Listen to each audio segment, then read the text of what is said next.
Mga swakista partner dito sa Mall of Asia, ang dami talaga namamasyal pag Sunday, no?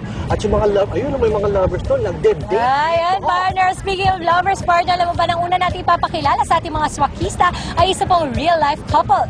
Ayan si Jamville at si Pauline Michelle na better known as Jamich na sumikat sa YouTube dahil sa kanilang nakakakilig na istorya. Tama ka, partner. At mas naipapakita pa nila ang kanilang sweetness ngayon sa pamamagitan po ng kanilang negosyo na Varsity Jackets na talagang mang-in ngayong tag-ulan.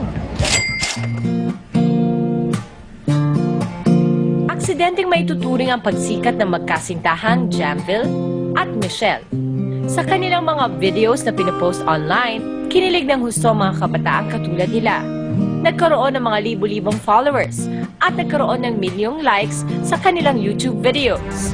May nakita kaming YouTube video sa Amerika. Tapos parang naging guide namin yun. Parang na-inspire kami. Gawa tayo ng parang ganun. Parang katuwaan na Facebook muna.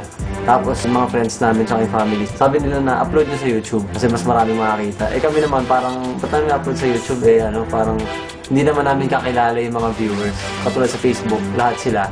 Para sa kanila lang. Hindi sabi, sige, upload. In-upload namin. Tapos yun, unang araw, gulat kami sa mga views. Tapos nung pangalawang araw, dumami na ng dumami. Nag-share na yung mga tao. So nakakatawa yung response. Nung first day talaga, super nagulat kami nung sa views, number of views. Ilan yung views nung una? 3,000. 3,000. So hindi talaga namin yung expect na abot siya ng 1,000 views. Tapos parang umabot siya ng 3,000 views.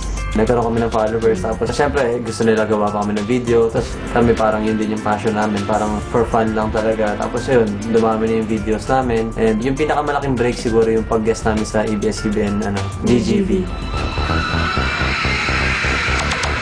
Kung aksidente nga raw ang kanilang pagsikat, aksidente rin raw ang kanilang pagiging negosyante.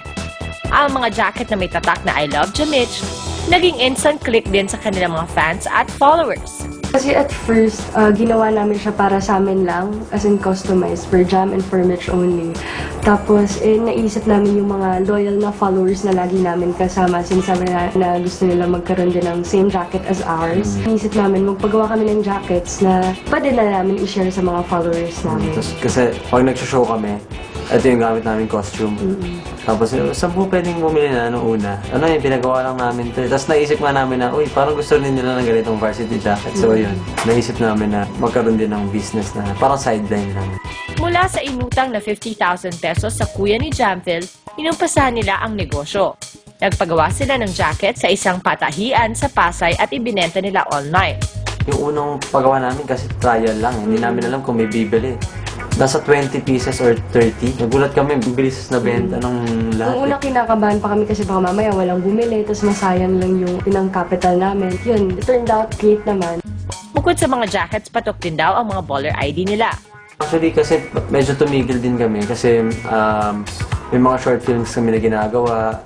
At the same time, yun nga, may mga guestings din sa ibang channel. So, parang kami, hindi namin masyadong nakapag-focus. So ngayon, medyo marami din tao kasi na naghahanap na. Siguro mga 2 months na sila naghahanap na, may jacket pa po ba? Ganyan, nag-message sa amin. Tapos yun, naisip na, sige, pagawa na tayo para sa kanila. Tapos meron na rin person na nag-handle sa amin ng mga nagbebenta na. Parang in charge siya for the jackets.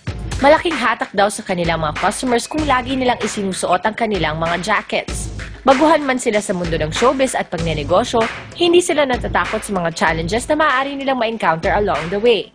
Kaya naman payo nila sa mga nais pumasok sa business. Para sa akin, find your passion na lang kung saan ka magaling, kung ano yung gusto mong gawin. Doon mo i-focus yung pagka-business-minded mo kasi the money you earn from it, parang bonus na lang siya. Kasi you're having fun at the same time, nagkakaroon ka rin.